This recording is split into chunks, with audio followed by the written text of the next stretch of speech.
Father Ovistag, welcome to Suantraí, Íosa, where we look at the readings for tomorrow, the feast of St. Kevin. He died in 618.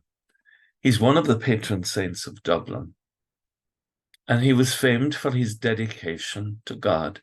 His name can be taken to mean beautifully born or beautiful, and he certainly was a beautiful soul. First reading tomorrow is taken from the book of Ecclesiasticus, the wisdom of Ben Sirach, chapter 51.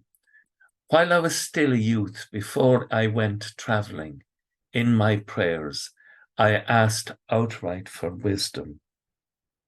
It is so important for us, because of the effects of original sin on society, to seek the wisdom of God to be able to live our lives well.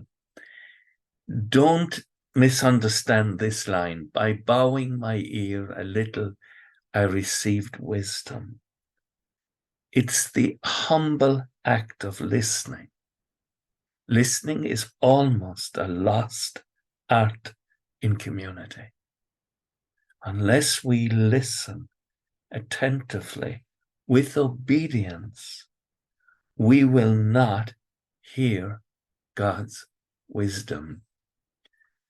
And then he records, for I was determined to put wisdom into action. I have earnestly pursued what is good. And then the Psalm tomorrow, Psalm 18, the precepts of the Lord are right. They gladden the heart. The command of the Lord is clear. It gives light to the eye. The gospel, the authorities challenged Jesus. Who gave you the authority to act like this? And Jesus challenges them in return by setting them the question what they thought of John the Baptist. And this is very revealing.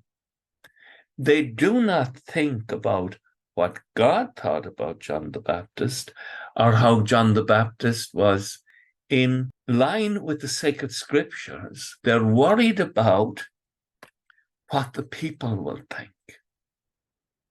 This is not wisdom. They are charged with teaching and maintaining God's authority in society, and yet their concern is about what people will say about them.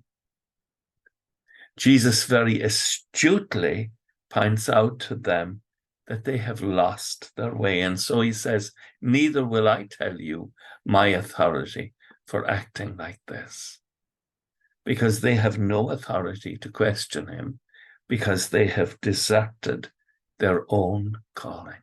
It is very hard in society today to humbly listen to the voice of God and to put it into action, and not to be led astray by seeking the praise of men and women in society who want to hear the latest novelty presented as if it were the truth.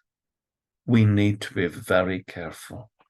Be faithful to the teaching of Christ. With thoughts such as these, let us go to our beds and let us pray. We shall indeed awaken in the morning with the praise of God on our hearts and on our lips. Agus gomana dia elacoctic shiv ahar mach agus spirit nave. Amen. Slán go fóg.